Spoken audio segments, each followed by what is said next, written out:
সেই রাতে একটি ছোট্ট ঘরে একজন মেয়ে তার জীবনের সবচেয়ে বড় যুদ্ধ লড়ছিল, কিন্তু সেই যুদ্ধ কোনো যুদ্ধক্ষেত্রে নয়, বরং একটা ছোট্ট ওষুধের দোকান থেকে। মানুষ শুধু একটি নাম ধরে ওষুধ চাইতো, ডক্টর বর্মন। 1884 ব্রিটিশ ভারতের কলকাতা শহরের রাস্তায় ঘন অন্ধকার, বজ্রপাত হচ্ছে, আকাশে কালো মেঘ আর মাটিতে লাশের স্তূপ। ম্যালেরিয়া কলেরাতে শহর কাঁপছে। ডাক্তাররাও হাল ছেড়ে দিয়েছিল আর ডাকঘরের দারোয়ানরাও ওষুধ আনতে ভয় পাচ্ছিল। আর তখনই সেই একটা ছোট্ট ঘরে এই মানুষটা নিজের লড়াই চালিয়ে যাচ্ছে। আজ আমি যদি চুপ করে থাকি তাহলে আগামীকাল এই শহরটা আর বাঁচবে না। ওই মানুষটি ছিলেন ডক্টর এস.কে. বর্মন। সেই রাতেই তিনি একটা সিদ্ধান্ত নিলেন, এমন একটা আয়ুর্বেদিক ওষুধ বানাবেন যা শুধু বড় লোকের জন্য নয়, গ্রামের গরিব মানুষও পাবে, আর যেটা প্রকৃতির ভেষজ শক্তিতে বানানো হবে। যে সময়ে পুরো দুনিয়া আয়ুর্বেদকে ভুলে গেছিল, সেই সময়ে তিনি আয়ুর্বেদকে ঘুরিয়ে আনতে চাইলেন। এটা শুধু কোনো ওষুধ নয়, এটা হবে এক আন্দোলন। তারপর ডক্টর বর্মন গ্রামে গ্রামে গিয়ে লোকেদেরকে সেই ওষুধের ব্যাপারে বিবরণ দিতে শুরু করলো। লোকেরা বিশ্বাস করতো না, কেউ কুসংস্কার, কেউ ইংরেজি ওষুধের ভয়ে সেই ওষুধ নেওয়ার আগ্রহী দিত না, কিন্তু তবুও ডক্টর বর্মন নিজের হাতে সেই ওষুধটা বানালেন। একটা পুরনো বোতলে ভরে রাখলেন ভেষজ সিরাপ। তখনও অবধি সেই ওষুধের কোনো নাম ছিল না।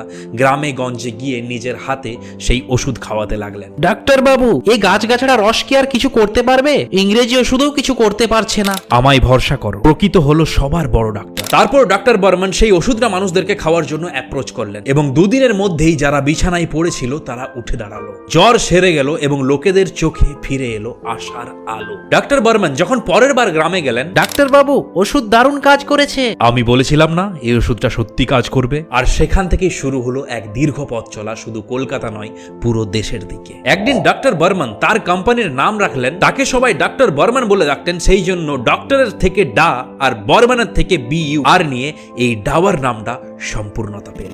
এটা শুধু একটা নাম নয়, এটা হবে এক বিশ্বাস। তারপর এই ওষুধ চলতে চলতে একটা ছোট্ট ওষুধের দোকান থেকে গোটা একটা আস্ত ফ্যাক্টরি শুরু হলো। আর তখন ডাবরের ওষুধ গ্রামে গঞ্জে ছড়িয়ে পড়েছে। সমস্ত ইংরেজি কোম্পানি টক্কর দেওয়ার জন্য চেষ্টা করলো, কিন্তু তা পারল না, কারণ মানুষের মনে এই ডাবরের ওপর আশার আলো এবং বিশ্বাস জমে গেছিল। একদিন ডক্টর বর্মন কারখানার ভেতরে যখন হাঁটছিল, তখন কিছু কর্মচারী তাকে বলে, ডাক্তার বাবু, চাহিদা বেড়েই চলেছে, আজ আরো 100 বোতল মাল বেরোলো। হ্যাঁ, আমাদের প্রোডাক্ট আরো বাড়াতে হবে এবং এই প্রোডাক্টের সাপ্লাই চেন আরো বেশি করতে হবে। তারপর থেকেই এলো ডাবরের সেই জনপ্রিয় প্রোডাক্টগুলি। ডাবর চ্যবনপ্রাশ, যা ইমিউনিটির রাজা; ডাবর লাল তেল, যা ভারতের সমস্ত মায়েদের বিশ্বাস; আর হজমোলা, খাওয়ার পর হজমের সেরা ওষুধ। ভারতের ঘরে ঘরে সেই ওষুধ কাম প্রোডাক্ট পৌঁছাতে শুরু হলো এবং সবাই সেই প্রোডাক্টগুলো কনজিউম করতে শুরু করলো। বাবা, শক্তি চাইলে চ্যবনপ্রাশ খেয়ে নে। আমাকে চ্যবনপ্রাশটা একটু দাও মা। আমি একটু চ্যবনপ্রাশ খাবো। আমার চ্যবনপ্রাশটা খেতে খুব ভালো লাগছে।